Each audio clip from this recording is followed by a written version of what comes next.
बिस्मिल्लाहिर्रहमानिर्रहीम। अस्सलाम वालेकुम नाजरीन, कैसे हैं आप? हम उम्मीद करते हैं आप बिल्कुल ठीक और खैरियत से होंगे। देखती आंखों और सुनते कानों को हमारे कारवां में खुशामदीद। ज़ेर बहस आज का मौजू इंतहाई अहमियत का हामिल है, क्योंकि ये वो रोशन मीनार है जो अपनी शफिकाना रोशनी के तवस्सल से हमेशा चमकता रहता है। अगर इस मुमताज़ इंसान को साया शफकत, ज़िंदगी जीने का बरम, हस्बो नसब का बानी और नस्लों की हयात का मरकज़ व मिंबा भी कहा जाए तो गलत ना होगा। गोया ये फरिश्ता सफ़े इंसान उल्फत व राहत का वो चहलता हुआ समुंदर है जो खुद के अंदर गमों को समोने की खुद महारत रखता है। वो अहम सरचश्मा जो तकलीफ होने ही ना देता हो और खुद तपश की आग में सुलगता है। हाँ, मगर खुद से मुंसलक एक खूनी रिश्ते को इस आग से तहफ़्फ़ुज़ फराहम करता रहता है। जी हाँ नाजरीन, ये वो फरिश्ता और रिश्ता है जो भूखा रहकर खुद के वजूद में परेशानियां रखते हुए भी फ़कत अपनी औलाद की खातर बज़ाहिर तो हर टाइम खुश ही नजर आता है।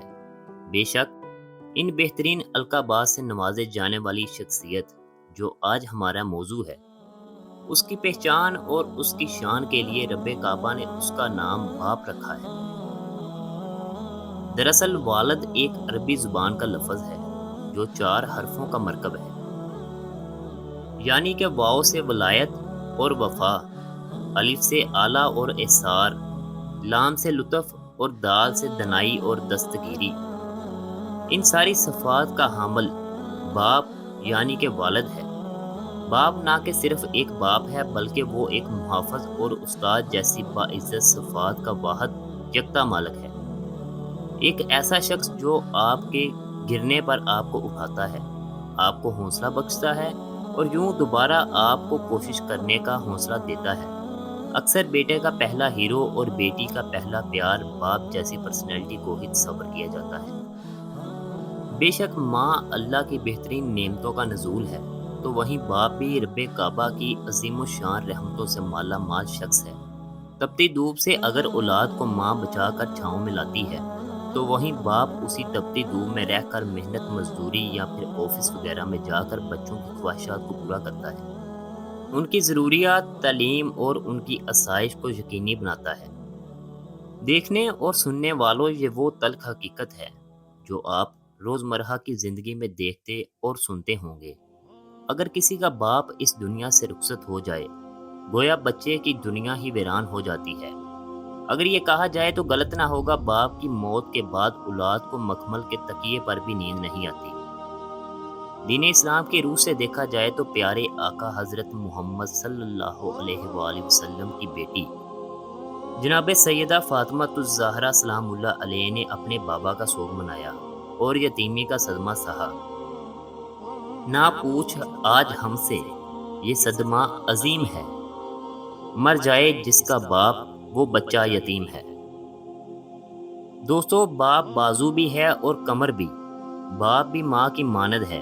अगर ये ना हो तो गोया बच्चा माशरे की तलखियों का शिकार और कभी एहसासे कमतरी का निशाना बनता है। देखने और सुनने वालों, वो रिश्ता जिसको बाप कहा जाता है, उस रिश्ते का एक ईमान अफरोज वाकया मेरे जहन से गोशगवार हुआ है। उम्मीद है ये वाकया सुनकर आपका ईमान ताज़ा होगा और बाप जैसे अजीम फरिश्ते की कदर का अंदाज़ा होगा। एक वालिद गुब्बारे बेचा करता था। उसका लिबास भी फटा पुराना था और गर्द आलूद हुआ पड़ा था। गोया कि वो एक पढ़ा लिखा इंसान तो ना था, हाँ, मगर उसने अपनी बेटी को पढ़ा लिखा कर डॉक्टर बना दिया।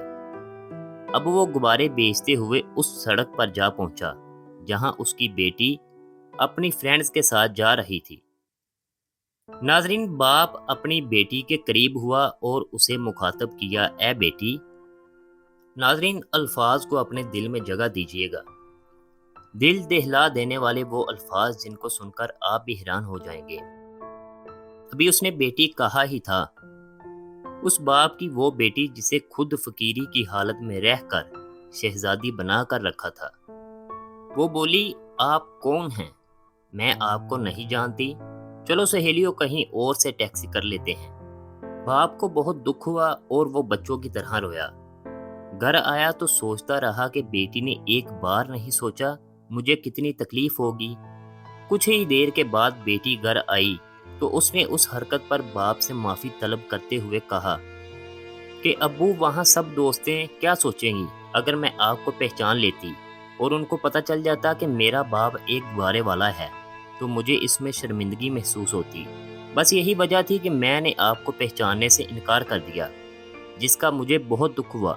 پلیز آپ مجھے معاف کر دیں۔ شفیق اور فرشتہ پرست باپ نے بیٹی کو سمجھایا اور آئینہ دکھایا۔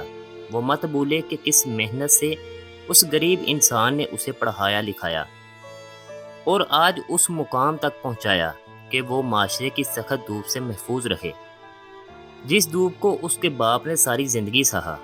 مگر دیکھیے باپ کی محبت کا عظیم مظاہرہ، اس نے بیٹی کے سر پر ہاتھ رکھا اور اسے معاف کر کے گلے لگا لیا۔ جی ناظرین، یہ ایک واقعہ ہی نہیں بلکہ باپ کی محبت کا سر چشمہ تھا۔ اتنا وسیع دل انسان جس کو باپ کہا جاتا ہے۔ ویورز، آج کی جنریشن کے لیے میری ہاتھ جوڑ کر ایک عرض ہے، ارے کم ظرفو، یہ باپ ہی ہے جو خود بوڑھا ہوتا ہے اور اولاد جوان ہوتی ہے۔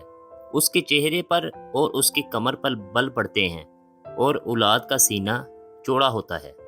ارے میرے ملک کے سایہ دار درختوں اور جوان ہونے والے بچوں، اگر باپ کبھی غصے میں کچھ کہہ بھی دے تو وہ غصہ صرف اس وقت کا ہوتا ہے، تھوڑی دیر کے بعد وہ شفقت دار سایہ پھر سے بن جاتا ہے، اور اس غصے میں بھی آپ کی خاطر رہنمائی اور سیدھی راہ کا راستہ چھپا ہوتا ہے۔